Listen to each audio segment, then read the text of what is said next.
निशी। और मेरा नाम आरव। हम कक्षा 3 के छात्र आपके सामने कहानी प्रस्तुत करने जा रहे हैं जिसका नाम है दो चोर। किसी गांव में एक दंपति रहते थे। उनके कोई संतान न थी। उसी गांव के पास दो चोर भी रहते थे।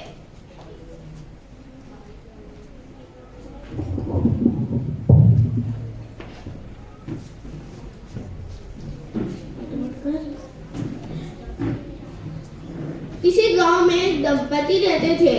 उनके कोई संतान न थी। उसी गांव के पास दो चोर भी रहते थे। पूरा गांव उनसे परेशान था। पर क्यों? चोर इतने शातिर थे कि गांव वासियों की तमाम सावधानियों के बीच भी चोरी कर ही जाते। एक बार वह पीछे से दंपति के घर में घुस गए। पति के दोनों नौकर बहादुर व शमशेर भी सोए हुए थे। चोर जब सामान खोज ही रहे थे कि अचानक क्या? चोरों के हाथ से कोई वस्तु छूटकर गिर गई। अल्लो, अब पकड़े जाएंगे। पास ही दूसरे कमरे में सोई पत्नी की नींद खुल गई।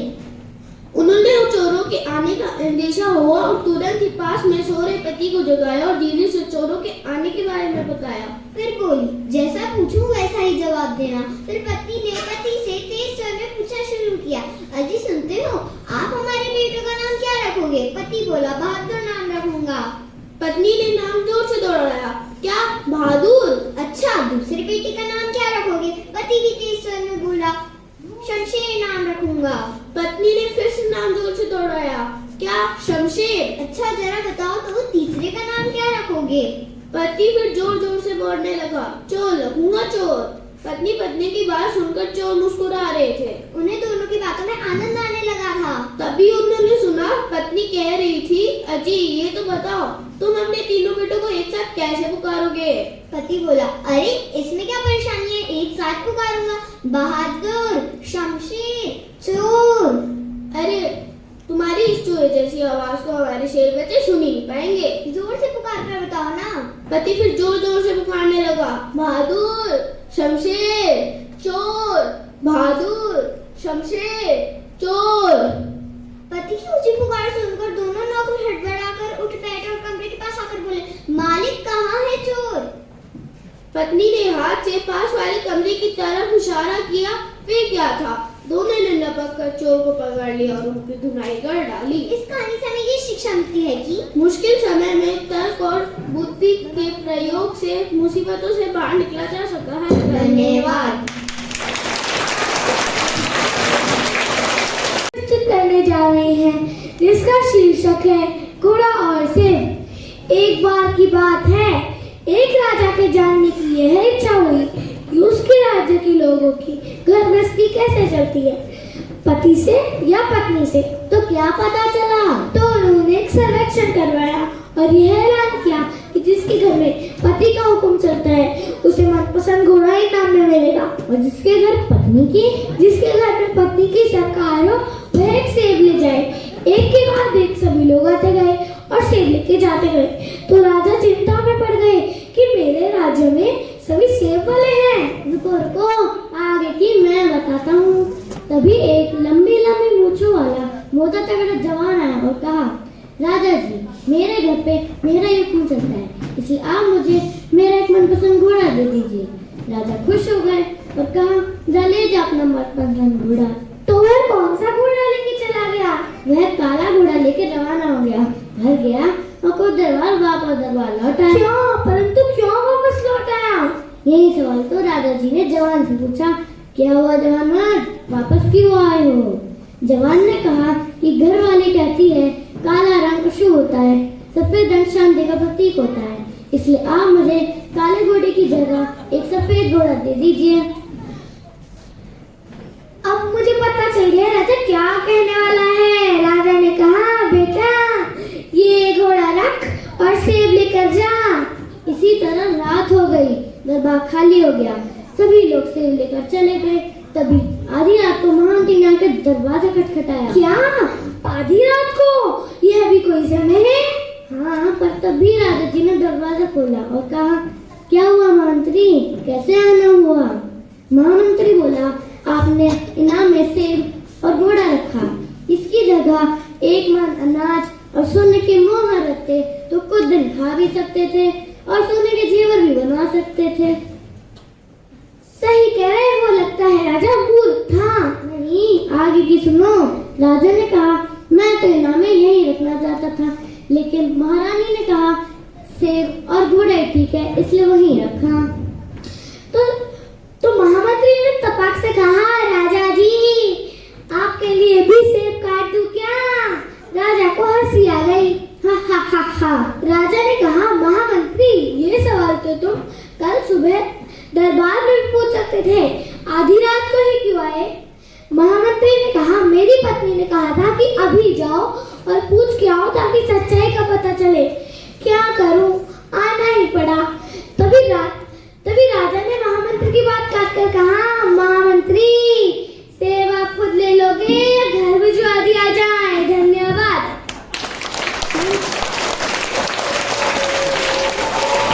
नाम सुनकर आप सोच रहे होंगे कि यह कोई ना पढ़ने वाला शैतान सा बच्चा होगा। अरे नहीं, किसी के नाम से उसके व्यक्तित्व का अंदाजा लगाना बिल्कुल गलत है। अपनी कहानी में बताने आ रही है जानविका और फातिमा।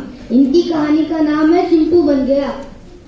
नमस्कार, मैं सहर फातिमा, मैं जानविका जोशी आज आपके सामने ब्लू हाउस की तरफ से एक कहानी प्रस्तुत करने जा रहे हैं जिसका शीर्षक है चिंपू बन गया।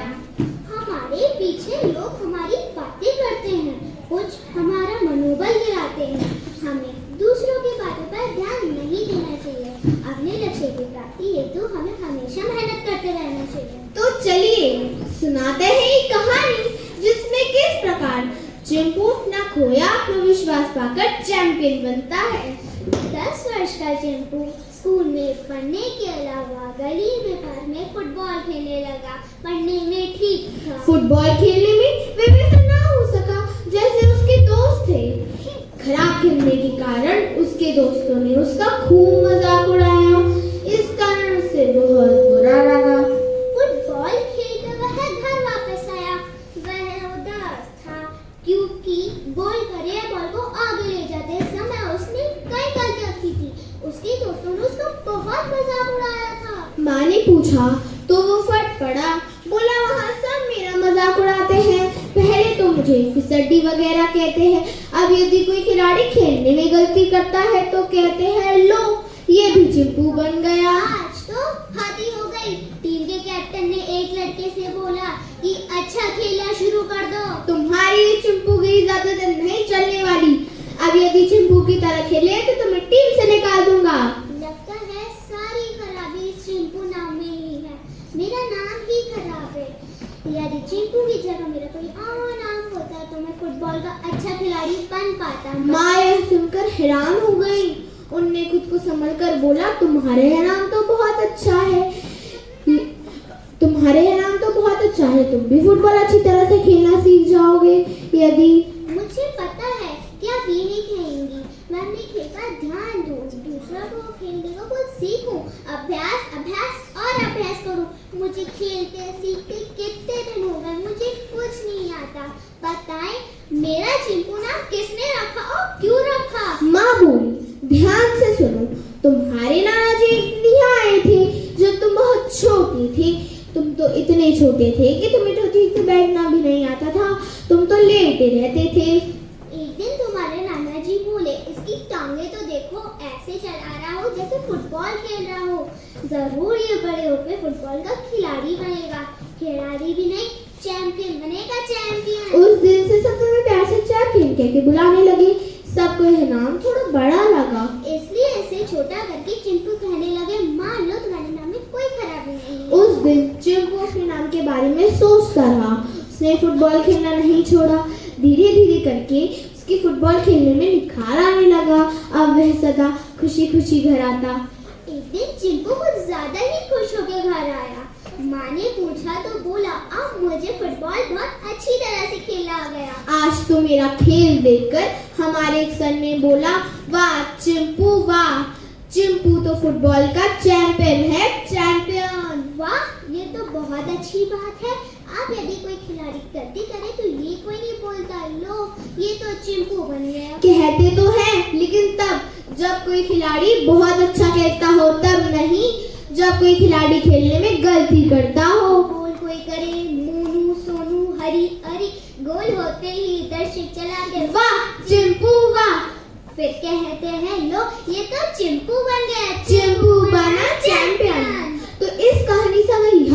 मिलती है, दूसरों की बातों में आकर हमें कभी निराश नहीं होना चाहिए। आशा और आत्मविश्वास से हमें हमेशा लक्ष्य की प्राप्ति होती है। धन्यवाद।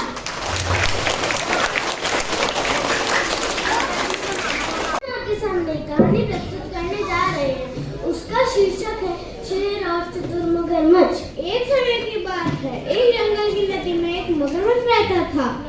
उसी जगह प्रत्येक दिन जंगल का राजा शेर पानी पीने आता था। मौका पाकर एक दिन मगरमच्छ ने शेर से याचना की, महाराज इस नदी का पानी काफी कम हो चला है, अब यहाँ ज्यादा जानवर भी नहीं आते हैं। कहता मैंने भी कई दिनों से कोई अच्छा भोजन नहीं करा है। मगरमच्छ की ये बात सुन के शेर क्रोधित हो जाता है और बोलता है, ओ मूर्ख, तुम यहाँ के राजा हो या फिर मैं यहाँ का राजा हूँ? क्या तुम मुझे आदेश दोगे? ऐसा कहकर वह वहाँ से चला जाता है। शेर के जाने के बाद मगरमच्छ अपने आप को अपमानित महसूस करता है। कुछ दिनों बाद मगरमच्छ को एक उपाय पूछता है। जब शेर पानी पीने आता है तो मगरमच्छ बोलता है, महाराज अभी जल देवता थे, वह आप पर बहुत ज्यादा क्रोधित थे। शेर घबरा गया और बोला, मैंने क्या किया है ऐसा? मगरमच्छ बोला, जल देवता आपको एक सूची देकर गए हैं। अगर उन वस्तुओं का कल तक प्रबंध नहीं हुआ तो जंगल राजा शेर को मारा जाएगा। शेर डर गया। उसने सूची अनुसार उसने सारे प्रबंध कर दिए और सूची में लिखा था कि 5 किलो मेवे, 20 किलो गुलाब जामुन और रबड़ी और 15 किलो आम और सेब देकर वह वहाँ से चला गया। शेर के जाने के बाद मगरमच्छ दावत का खूब आनंद उठा रहा था। कभी मेवे खाता तो कभी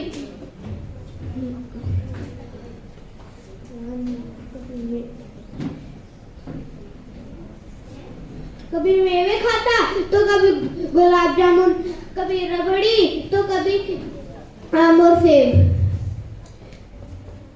इस कहानी से हमें यह शिक्षा मिलती है, ईमानदारी एवं संयम से काम ना बने तो चतुराई दिखानी पड़ती है। धन्यवाद।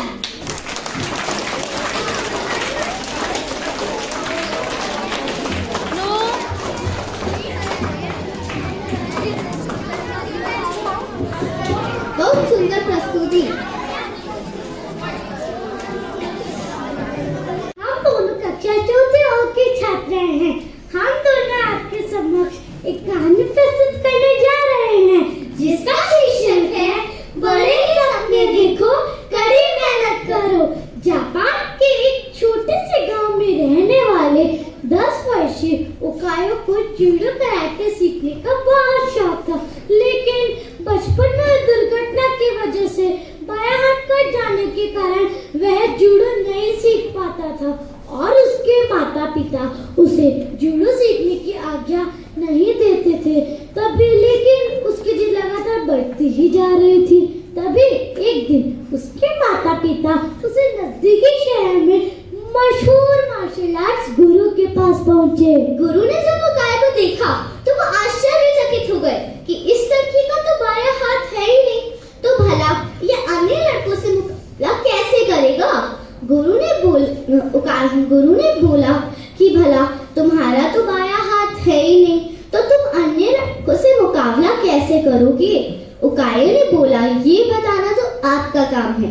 मैं तो बस इतना जानता हूँ कि मुझे अन्य लड़कों से मुकाबला करना है और जीतना है और बड़े होके खुद एक गुरु बनना है। गुरुजी ने उसके सीखने की दृढ़ इच्छा शक्ति से काफी प्रभावित हुए और बोले, ठीक है, मैं तुम्हें सिखाऊंगा, लेकिन मेरी एक शर्त है कि तुम मेरे हर एक निर्देश का पालन करोगे और उस पर दृढ़ विश्वास रखोगे। उकायो ने हाँ में सिर हिलाकर सहमति दी। गुरु ने लगभग 50 बच्चों को सिखाना शुरू किया।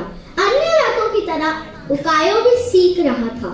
उकायो ने एक दिन देखा कि गुरुजी अन्य लड़कों को अलग अलग दाव पे सिखाते, पर उसे वो एक ही किक का अभ्यास करा रहे थे जो उसने सबसे पहले सीखी थी। तभी कुछ दिन बाद उकायो ने गुरुजी से बात करी कि आप अन्य लड़कों को अलग अलग दाव पे सिखाते, पर मुझे आप आप एक ही ट्रिक का अभ्यास करा रहे हो जो मैंने सबसे पहले सीखी थी। गुरुजी ने बोला अभी तुम्हें इसका ही अभ्यास करने की जरूरत है। समय बीत तो गया, 8 साल बीत गए। ओकायो एक ही किक का अभ्यास करने पर जिद रहा। तभी एक दिन गुरुजी ने सभी शिष्यों को बुलाया और बोले, मुझे जो आपको ज्ञान देना था अब मैं वो दे चुका हूँ। अब गुरुकुल के परंपरा के अनुसार सबसे अच्छे शिष्य का चुनाव एक प्रतिस्पर्धा के माध्यम से किया जाएगा। विजय होने वाले शिष्य को मास्टर की उपाधि से सम्मानित किया जाएगा। प्रतिस्पर्धा आरंभ हुई। गुरुजी ने ओकायो को उसके पहले मैच के लिए आवाज दी। ओकायो ने लड़ना शुरू किया। ओकायो ने अपने पहले 2 मैच तो बहुत आसानी से जीत लिए थे, पर तीसरा मैच थोड़ा कठिन था, पर ओकायो ने उसको भी अपने नाम कर लिया और फाइनल्स में पहुंच गया। इस बार विरोधी कई अधिक ताकतवर, अनुभवी और विशाल था। उसे देखकर ऐसा लगता था कि ओकायो उसके सामने 1 मिनट भी नहीं टिक पाएगा। शुरुआत में उसको ये मैच जीत पाना असंभव लगा, लेकिन मौका पाते ही उसने अपनी किक का इस्तेमाल किया और विरोधी को धराशायी कर दिया। ओकायो की किक से विरोधी बेहोश हो गया और ओकायो विजेता बन गया।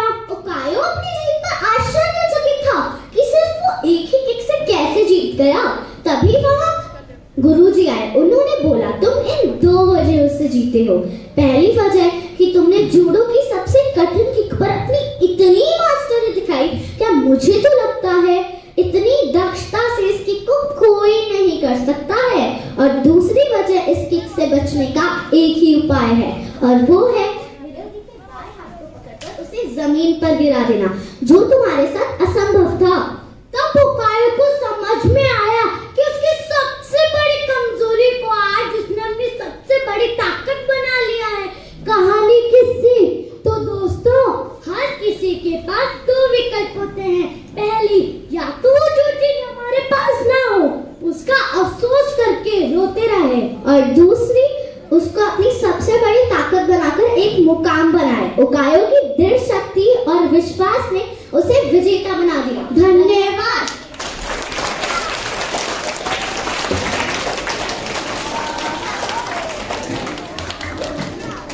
जोरदार तालियां हो जाए।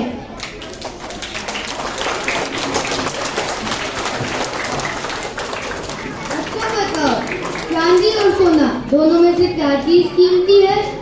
सोना। ये भी कोई पूछने वाली बात है? कोई मूर्ख भी इसका उत्तर बता दे। मुझे पता था कि तुम यही उत्तर दोगी।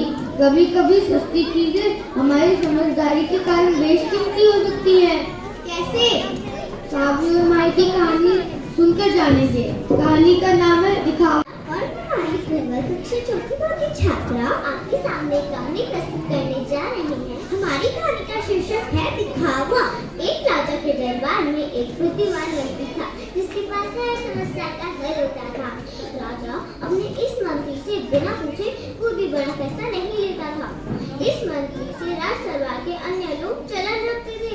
एक दिन राज दरबार में राजा ने अपने इस मंत्री से कहा, तुम इतने बुद्धिमान हो, लेकिन तुम्हारा बेटा तो बेहद मूर्ख है। राजा की ये बात सुनकर मंत्री को अच्छा नहीं लगा। मंत्री ने राजा से पूछा, महाराज आप ऐसा क्यों बोल रही हैं? आखिर आपको ऐसा क्यों लगता है कि मेरा बेटा मूर्ख है? राजा ने कहा, मैं सुबह जब जनता से मिलने जाता हूँ तो तुम्हारा बेटा भी वहाँ होता। मैं तुम्हारे बेटे को रोज बुलाकर ये पूछता हूँ कि सोना और चांदी में से कौन सी चीज सबसे ज्यादा कीमती है? तुम्हारा बेटा हर बार चांदी कहता है। राजा की ये बात सुनकर दरबार में मौजूद लोग मंत्री पर हंसने लगे। मंत्री को बहुत बुरा लगा। मंत्री बिना कुछ कहे वापस अपने घर लौट गया। घर आते ही मंत्री ने अपने बेटे से पूछा, सोना और चांदी में से क्या मूल्यवान है? बेटे ने फौरन जवाब देते हुए कहा, पिताजी सोना। मंत्री ने बेटे से पूछा, जब तुम्हें पता है कि सोना कीमती धातु है तो तुम राजा को क्यों गलत जवाब देते हो और कहते हो कि चांदी कीमती धातु है? मंत्री के बेटे ने कहा, राजा सुबह जब प्रजा से मिलने आते तो मुझे बुलाकर मेरे सामने 2 सिक्के रखते, एक सोने का और एक चांदी का। राजा मुझसे पूछते कि इन दोनों में से जो चीज सबसे ज्यादा कीमती है वो तुम घर ले जाओ। मैं चांदी उठा लेता मंत्री ने बेटे से कहा, तो तुम चांदी का सिक्का क्यों उठा लेते हो? इस वजह से पूरा दरबार मेरा मजाक उड़ाता है। मेरे को बहुत बुरा लगता है। मंत्री की बात सुन बीटा ने अपने कान पे ली। अरे पीठी को पीठी चांदी के सिक्कों से भरे हुए थे। मंत्री इतनी सारी चांदी देखकर हैरान हो गया। बेटे ने मंत्री से कहा, पिताजी ये सब वही चांदी है जो राजा मुझे रोज देते हैं। अगर मैंने उन्हें सही उत्तर दे दिया, उसी दिन से राजा मुझसे वो सवाल पूछना बंद कर देंगे और मेरे को रोज ये सिक्का मिलना भी बंद हो जाएगा। इससे मेरा बेहद नुकसान होगा। अगले दिन मंत्री ने अपनी बेटी की चतुराई राजा को बताई तो राजा मंत्री की बेटी की चालाकी से बेहद प्रभावित हुआ। सीख, हमें अपनी काबिलियत का दिखावा नहीं करना चाहिए। समय आने पर अपने आप ही पता चल जाता है कि हम कितने काबिल हैं। धन्यवाद।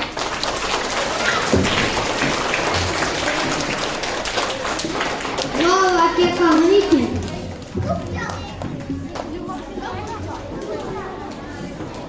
हिल मिलकर साथ रहेंगे हम, तो सब साथ रहेंगे हम। तुम्हें पता है, तुम तो दुख सुख बांटने की बात कह रहे हो और प्रखर और राजा तो गलती। प्लास्टिक की थैलियों पर कई बार सरकार रोक लगाती है, लेकिन सरकार के आदेश को जनता ठेंगा दिखाती है। राशन और सब्जियों के साथ धड़ल्ले से पॉलिथीन मिलते हैं। बाद में यही पॉलिथीन नालियों में पानी के साथ बहकर पानी के बहाव को रोककर पर्यावरण दूषित करती है। बेचारे पशु खाने के साथ साथ खा लेते हैं पॉलिथीन और फिर हो जाते हैं बीमार। भला कौन उनकी फिक्र करता है? सेवा सत्कार। तो चलिए हम भी सुनाते हैं आपको एक कहानी। फिर आप ही तय कीजिए इसमें किसकी थी नादानी। मैं आराध्या जोशी, कक्षा 4 अ की छात्रा। मैं प्रखर शर्मा, कक्षा 4 ब का छात्र। आपके समक्ष कहानी प्रस्तुत करते हैं जिसका शीर्षक है गलती बढ़ गई। बब्बू चलता कूदता घर में घुसा था। उसकी खुशी देखकर सब समझ गए थे कि गली में खेले जाने मैच में कुछ जीत कर आया है। हो सकता है कि ज्यादा रन बनाए हो सकता है कि किसी अच्छे खिलाड़ी को आउट किया हो, या ऐसा ही कुछ और। बस अभी पता चल जाएगा। बब्बू अपने खेल की कहानी सुनाएगा रोज की तरह। वह कुछ बोले इससे पहले उसकी मम्मी ने कहा, खेल कर आए हो इसलिए घर में आते ही हाथ साबुन से साफ करोगे। यह तो मुझे पता है, पर पहले मेरा एक काम करो। किचन में जाओ, वहाँ छिलकों से भरा एक पॉलिथीन है। वह पॉलिथीन गली में घूमने वाले किसी सांड को खिलाओ। इतने में तुम्हारे लिए अच्छी सी डिश बनाती हूँ। बब्बू ऐसे काम तो फौरन कर देता है। बब्बू ने छिलके भरी पॉलिथीन उठाई और घर से निकल गया। रोज तो बब्बू जल्दी आ जाता है, पर आज देर से आया, उदास, गुमसुम और थोड़ा डरा हुआ भी। उसकी यह हालत देखकर मम्मी घबरा गई। मम्मी ने कई बार पूछा, पर बब्बू ने कुछ नहीं बोला। बब्बू की मनपसंद मिठाई भी खिलाई, पर तब भी बब्बू खुश नहीं हुआ। शाम के 5 बज गए थे। बब्बू के पापा भी घर आ गए थे। बब्बू के इस हालत से बताया तो बोले, तुम उसकी माँ हो, तुम ही उसे उगलवा सकते हो कि क्या हुआ। हो सकता है गली में घूमने वाले पशुओं में से किसी ने उसे चोट पहुंचाई हो। मैंने तो तुम्हें कई बार कहा है कि इनसे दूर रहना चाहिए। मम्मी की काफी कोशिश के बाद बब्बू बोला, आज मुझसे एक बहुत बड़ी गलती हो गई। आपने जो छिलके भरी पॉलिथीन दी थी, वो मैं सांड को डालने वाला था कि सांड ने वो पॉलिथीन मुझसे छीन ली और छिलके समेत पॉलिथीन को अंदर ले गया। मैं वहाँ पे कई देर तक खड़ा रहा, पर पॉलिथीन बाहर नहीं आई। शायद उसके पेट में चली गई हो। आज मुझसे एक बहुत बड़ी गलती हो गई। हाँ बेटे, गलती तो हो गई। पेट में गया पॉलिथीन नुकसान ही करता है, पर अब हम क्या कर सकते हैं। अब तुम इस बात पर दुखी होना बंद कर दो, क्योंकि सारी गलती तुम्हारी नहीं, मेरी भी गलती है। मुझे वह छिलके उस पॉलिथीन में डालने ही नहीं चाहिए थे। इसे बर्तन में डाल देते, ऐसा होता ही ना। बढ़ गई ना हम दोनों के बीच गलती। बब्बू कुछ बोले उससे पहले ही पापा वहाँ आ गए। बोले, गलती बट रही है, उसमें मेरा भी हिस्सा है। घर में पॉलिथीन तो मैं ही लाया था। अगर लेकर जाता घर से कपड़े का थैला तो सब्जी भी उसमें ही आती। तो घर में पॉलिथीन तो आती ही नहीं। तो ये मानो कि गलती 3 जगह बढ़ गई। बब्बू कुछ बोलने को हुआ कि दादी जी वहां आ गई। बोली, गलती 3 जगह नहीं 4 जगह बटेगी। चौथे हिस्सेदार मैं हूँ। पहले मैं कपड़े के थैले बनाकर घर में कई जगह रखती थी, पर जब से ये पॉलिथीन चला है मैंने कपड़े के थैले बनाना बंद कर दिया।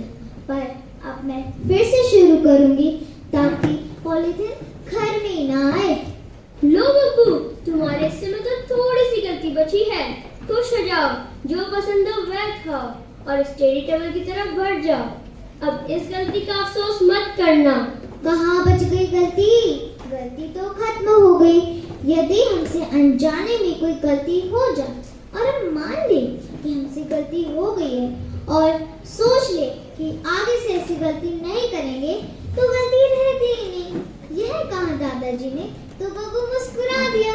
मुस्कुराते बब्बू को देख सबने संतोष की सांस ली। अब बब्बू खुश था।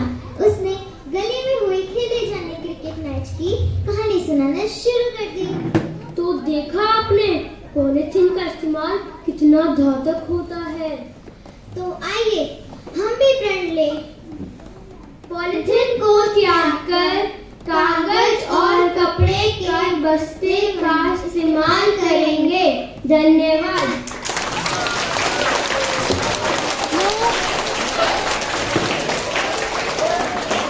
बहुत सुंदर प्रस्तुति।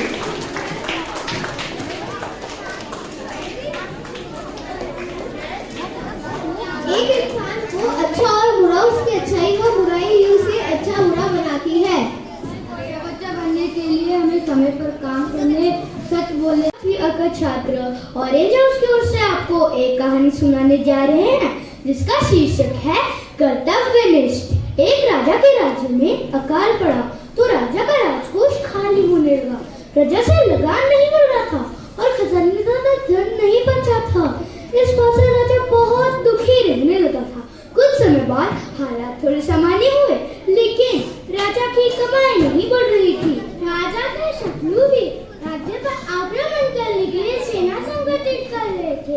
यह बात जब राजा को मालूम पड़ी तो राजा की परेशानियां और ज्यादा बढ़ गई। एक दिन राजा ने अपने महल में कुछ लोगों को षड्यंत्र करते हुए पकड़ लिया और कहा, तुम अपने ही राज्य को लूट रहे हो, निकल जाओ मेरे राज्य से।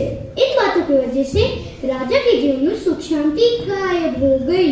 राजा का एक सेवक दिन भर साहिब की देखभाल करता और सुबह शाम पेट भर सूखी रोटी खाता, लेकिन उसके चेहरे पर शांति और प्रसन्नता दिखाई देती थी।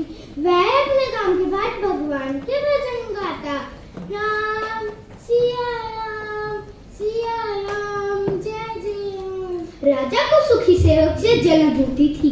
राजा सोचता था, मेरे जीवन से अच्छा जीवन तो सेवक का जीवन है। कोई चिंता नहीं है, अपना काम किया, सुबह शाम पेट भर खा के भगवान के भजन करता और आराम करता है।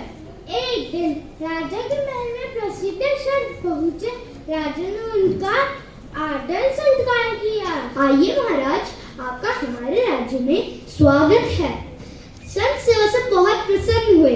राजा ने संत को अपनी सारी परेशानियां बता दी। संत ने उससे कहा, तुम्हारी सारी चिंताओं का जरिए राजपाट है। तुम एक काम करो, ये पूरा राजपाट मुझे सौंप दो और सारी चिंताओं से मुक्त हो जाओ। इस बात के लिए राजा मान गया। उसने संत को राजा घोषित कर दिया और कहा, महाराज, आज से आप इस राज्य के राजा के पद को संभालिए। संत ने उससे पूछा, तुम अब क्या करोगे? राजा बोला, अब तो मेरे पास धन नहीं है, मैं कहीं नौकरी करूंगा। संत ने उससे कहा, तुम मेरे यहाँ ही नौकरी कर लो, मेरे राज्य का संचालन करो, इसका तुम्हें अनुभव भी है। मैं तो अपनी कुटिया में ही रहूंगा, तुम महल में आकर राज्य की व्यवस्था संभालो। ठीक है महाराज, जैसी आपकी आज्ञा। राजा इस काम के लिए तैयार हो गए। अब राजा चिंता मुक्त थे। एक नौकर बनकर उनको सुख शांति मिल गई थी। अब वह कुशलता से राज्य का संचालन करता, पेट भर खाता और नींद भी अच्छी आने लगी, क्योंकि राजा को इस बात की चिंता नहीं थी कि राज्य पर संकट आ गया तो क्या होगा, क्योंकि राज्य तो संत का था। कुछ दिनों बाद जब संत महल में आए तो राजा ने कहा, महाराज अब मैं बहुत खुश हूँ। संत ने उससे कहा, राजन तुम पहले भी यही सब काम करते थे, लेकिन उस समय तुमने काम को बोझ मान लिया था। अब तुम अपने काम को कर्तव्य से मानकर कर रहे हो। प्रसन्नता से काम करने से मन शांत रहता है। इसी वजह से तुम्हारी सारी चिंताएं दूर हो गई और राज्य में खुशहाली छा गई। इस कहानी से हमें यह शिक्षा मिलती है कि हमें अपने कार्य को बोझ मानकर नहीं करना चाहिए। प्रसन्नता से की गए कार्य से मन को शांति मिलती है। धन्यवाद।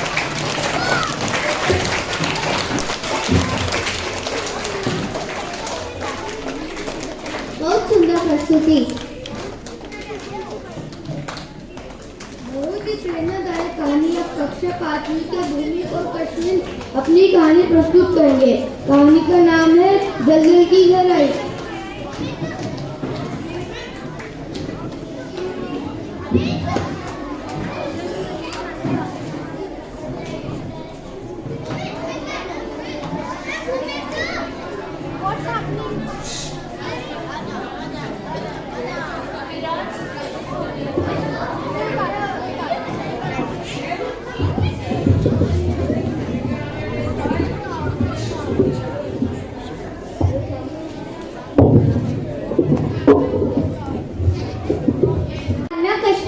कक्षा 5वीं ब का छात्र हूँ। हम दोनों ऑरेंज हाउस की ओर से कहानी प्रस्तुत करने जा रहे हैं, जिसका शीर्षक है दलदल की गहराई। किसी नगर में एक राजा राज करता था। उसका मंत्री बड़ा ही लोभी था। राजा बड़ा बुद्धिमान था। अतः मंत्री जी को सुधारने के लिए राजा ने प्रश्न पूछा, मंत्री जी हम यह जानना चाहते हैं कि हमारे राज्य की सबसे गहरी दलदल कौन सी है? अगर आप एक माह तक उत्तर ना दे सके तो आपको मृत्यु दंड दे दिया जाएगा। अगले ही दिन से मंत्री जी पूरे राज्य के तालाब, नदी, नाले की दलदल की गहराई नापने लगे। एक माह समाप्त हो जाने के बाद भी उत्तर ना मिलने पर वो मृत्युदंड के भय से राज्य से भाग निकले। भागते भागते वो रेगिस्तानी क्षेत्र में पहुंच गए। मंत्री जी प्यास से व्याकुल थे। तभी उन्हें एक गडरिया मिला। वे गडरिये के पास जाकर पानी की गुहार लगाने लगे। तब गडरिया बोला, इस रेगिस्तान में तो कोई आता जाता ही नहीं है, आप कहाँ से हैं? जब मंत्री जी ने पूरी बात बताई तब गडरिया बोला, मंत्री जी मेरे पास पानी तो नहीं है पर दूध जरूर है और पारसमणि भी है जो मैं आपको दे दूंगा, जिससे आप अपने राजा से भी बड़े राजा बन सको। पर यह मेरा दूध है, पहले मैं इसे पीऊंगा, उसी के बाद आपको मिलेगा। तब मंत्री जी गुस्सा होकर चले गए। कुछ दूर जाने के बाद मंत्री जी को विचार आया कि झूठा दूध पीने से अगर पारसमणि मिले तो कोई बुराई नहीं। तब मंत्री जी वापस गडरिये के पास पहुंच गए। तब गडरिया बोला, मंत्री जी मेरी बात, मेरी भेड़ों का रक्षक ये कुत्ता भी दूध पिएगा, उसी के बाद आपको मिलेगा। इस बार मंत्री जी का ब्राह्मणत्व जाग गया और वे वहां से चले गए। थोड़ी दूर जाने पर उन्हें विचार आया कि कुत्ते की जिह्वा में तो अमृत होता है, उसका झूठा लेने में कोई समस्या नहीं है, और पारसमणि मिलने के बाद राजा बनते ही मैं इस गडरिये के प्राण दंड दे दूंगा, तो ये बात किसी को पता ही नहीं चलेगी। यह सोचकर मंत्री जी फिर गडरिये के पास पहुंच गए। तब गडरिया बोला, मंत्री जी अभी भी आपको सबसे गहरे दलदल का बोध नहीं हुआ क्या? लालच ही तो सबसे गहरा दलदल है। उससे वशीभूत होकर आप मेरे और ये मेरे कुत्ते का झूठा दूध पीने को भी तैयार हो गए। अगर मेरे पास पारसमणि होती तो मैं खुद ही राजा नहीं बन जाता क्या? जाइए राजा जी के पास, सही उत्तर देकर मृत्युदंड से छुटकारा पाइए। इस बार मंत्री जी को अपनी भूल का एहसास हो चुका था और साथ ही उन्होंने कभी भी लालच न करने का संकल्प भी लिया था। इस कहानी से हमें यह शिक्षा मिलती है कि लालच बुरी बला है। धन्यवाद।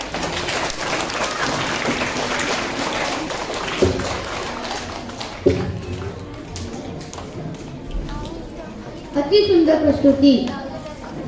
हमें बचपन से ही सिखाया जाता है कि बड़ों की सेवा करो और बड़ों के कामों में पेड़ पौधे, वनस्पतियाँ, पशु पक्षी के से प्रेम को ही देशभक्ति कहते हैं। नमस्कार, मैं आरोही महेश्वरी कक्षा 5 अ की छात्र। नमस्कार, मैं उत्कृष्ट शर्मा कक्षा 5 ब का छात्र हूँ।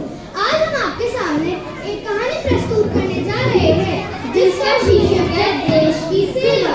70 वर्ष के रामधन को कुछ समय से काफी समस्या सी महसूस हो रही थी कि उसके और बेटों पोतों के बीच तनाव बढ़ रहा है। एक दिन घर के सभी लोग एक जगह बैठे थे, कोई बात नहीं हो रही थी। अचानक रामधन का बड़ा बेटा बोल पड़ा, पिताजी, आपने हमारे भविष्य का सही समय पर कोई ध्यान नहीं रखा, बस अपनी मर्जी चलाई।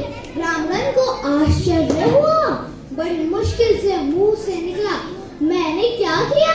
अपने बहन की हत्या नहीं करना चाहता। उस समय हम सब छोटे थे, समझ भी कम थी, वरना आपको रोक देते। आपको यह सोचना चाहता हम भी कभी बड़े होंगे, हमारी भी कुछ जरूरतें होंगी, पर आपने हमारे लिए कुछ नहीं सोचा, बस अपनी सत्ता का प्रदर्शन किया। वरना आप बॉर्डर वाला मकान कभी ना बेचते, बेचना तो अब बेचते, अब उसकी कीमत 50 गुना हो गई है। सोचिए, हमें लाखों रुपए मिलते और सब जरूरतें पूरी हो जाती। तो यह बात है। रामधन को याद आई 20-25 साल पहले की बात। उसे बाप दादा से एक मकान मिला था, चौड़ा कम, लंबा ज्यादा। उसका एक दरवाजा पूरब की तरफ खुलता था तो दूसरा पश्चिम की तरफ। प्रदेश का विभाजन हुआ, एक प्रदेश के 2 प्रदेश बन गए। विभाजन की रेखा रामधन के कस्बे के बीचों बीच खिंची, वह भी इस तरह कि उसका पूर्व वाला दरवाजा उस प्रदेश में खुलने लगा तो पश्चिम वाला उस प्रदेश में। कुछ दिनों तो रामधन ने इस हालत को सहा, फिर उसका मन उचाट हो गया। उसने यह मकान बेचकर नया घर खरीदने की सोची। नया मकान अजीब स्थिति में होने के कारण भौतिक का मूल्य पर बिका। नया घर खरीदने में रामधन को पसीना आ गया। उतने रुपए में उसे काफी छोटा मकान मिला था, पर उसमें भी वह संतोष के साथ रहने लगा। पर अब बच्चे बड़े हुए, बच्चों के भी बच्चे हुए, सब उसमें मिलजुल कर रह रहे थे। पर अब बेटों ने मन कर लिया था कि पहले 50,000 में बिकने वाला घर अब लाखों में बिकता, हो सकता करोड़ों में भी बिकता। पिताजी, अब आपको सोच रहा होगा कि वह मकान उस समय क्यों बेचा। ये आज बेचा जाता तो उस समय से 50-60 गुना कीमत मिलती, हो सकता है कल को कीमत 100 गुना बढ़ जाए। रामधन ने शांत स्वर से पूछा, क्यों बेटे, उसकी कीमत इतनी क्यों बढ़ गई? क्या उसके पास कोई स्कूल, कॉलेज या अस्पताल खुल गया या कोई बाजार बन गया? इससे हमें क्या मतलब?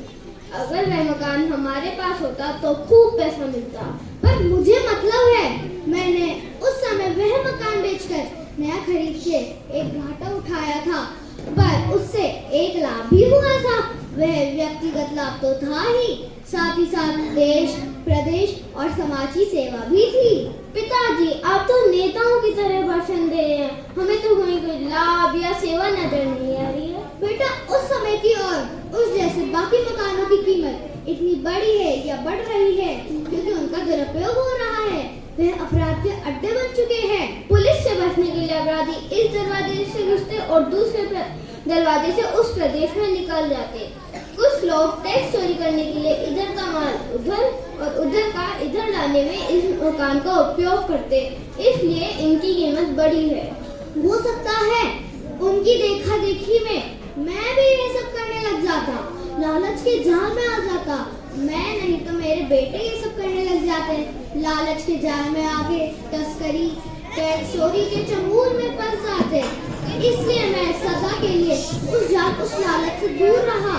मेरे मन को तसल्ली है कि मैंने तुम्हारे और अपने ऊपर से सुनागरिक का कब्जा नहीं करने दिया। मैं कभी बंदूक लेकर अंतर्राष्ट्रीय बॉर्डर पर तो नहीं गया, पर यहाँ देश प्रदेश में रहकर समाज को कोई नुकसान नहीं पहुँचाया। अब बताओ मैंने क्या गलत किया? बेटे बोले नहीं, उनके हाथ से लगे पैरों पर थे और सर झुका हुआ था। इस कहानी से हमें यह शिक्षा मिलती है कि हमें लालच में आके अपने देश के प्रति अपना कर्तव्य नहीं भूलना चाहिए। हमें हर वह कार्य करना चाहिए जो देश के हित में।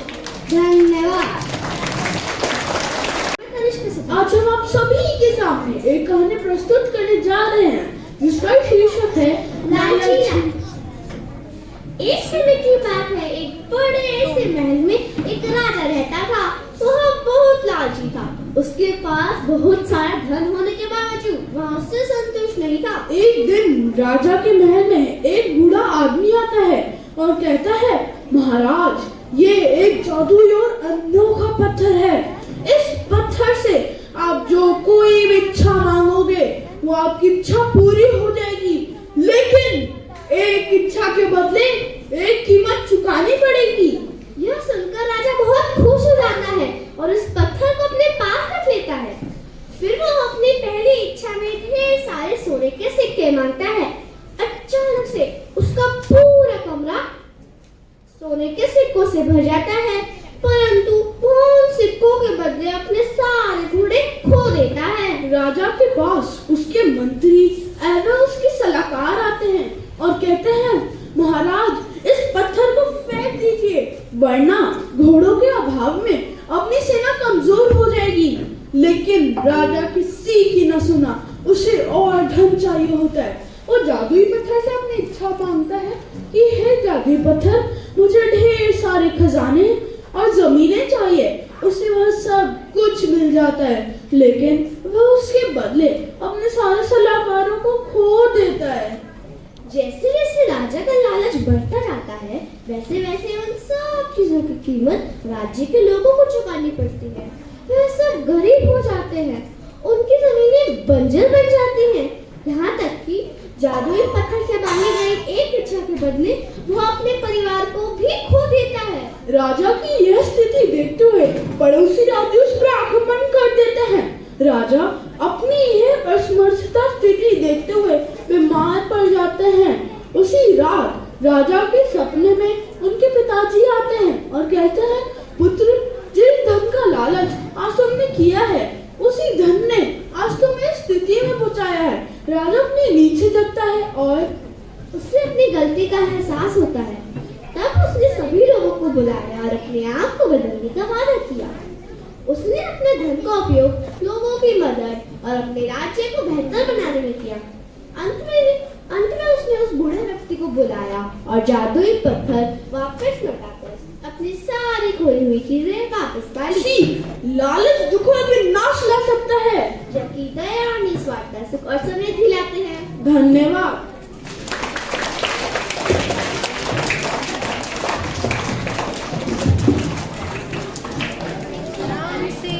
बहुत रोचक कहानी। अच्छा बताओ, कभी तुमने कुछ अजीब चीज देखी है? कैसी? जैसे काला टमाटर, हरा आसमान या फिर सफेद कौवा? सफेद कौवा सुनकर अजीब लगा। जी हाँ दोस्तों, ये सच नहीं, सिर्फ मूर्ख बनाने की कल्पना है, क्योंकि अगली कहानी में संतोषी को उसके पति ने बनाया। अब आ रहे सानवी और तनिष्क अपनी कहानी सुनाने। नमस्कार। उनकी कहानी का नाम है सफेद कौवा। नमस्कार, मैं कनिष्क मीना 5वीं ब का छात्र हूँ। नमस्कार, मैं शानी बाल कक्षा 5वीं ब की छात्रा हूँ। हम दोनों एक कहानी प्रस्तुत करने जा रहे हैं। कहानी का शीर्षक है सफेद कौवा। विजयनगर में एक औरत रहा करती थी। विजयनगर में एक औरत रहा करती संतोषी को वह बहुत ही बातूनी थी। उसे बातें करना बहुत पसंद था। एक दिन वह अंदर बैठकर अपनी पड़ोसियों से बात कर रही थी और कहने लगी, लगता है कोई बड़ी मछली फंसी है, पर मुझे क्या? ये सब बातें उसका पति बाहर बैठकर सुन रहा था और कहने लगा, पूरे गांव में यहाँ क्या वहाँ क्या सारी खबर रहती है, फिर बोली कि मुझे क्या? तभी संतोषी बुआ और उसके पड़ोसन बाहर आए। तभी उसके पति ने कहा, तुम पूरे दिन इधर उधर की बातें करते हुए थकती नहीं हो? तभी संतोषी बुआ ने भड़कते हुए कहा, मैं तो बस इधर उधर की ही बातें करती हूँ। पर तुम तो बातें बनाते हो और मैं कब से कह रही हूँ कि इस टूटे फूटे कमरे को तुड़वाकर एक छोटा कमरा बनवा लो, पर आप मेरी सुनते कहाँ? तभी उसने कमरे की तरफ देखा और उसे एक तरकीब सूझी। उसने संतोषी बुआ से कहा, अरे सुनती हो, देखो हमारे कमरे में कितना दुर्बल कौवा बैठा है। तभी संतोषी बुआ भागते हुए बाहर आई और कमरे को निहारते हुए बोली, अरे ये कैसा दुर्लभ कौवा है जिसके दर्शन ही दुर्लभ हैं। ये खबर तो बढ़िया है, पर मुझे क्या? तभी उसके पति ने कहा, चलो ठीक है, मैं बाजार जाकर आता हूँ, पर कौवे वाली बात की किसी को जानकारी ना हो। पर संतोषी कहाँ रुकने वाली थी और चल पड़ी अपनी पड़ोसन को सब बताने और जाते ही बोली, आज मेरे घर के बाहर एक दुर्लभ कौवा बैठा था, पर मुझे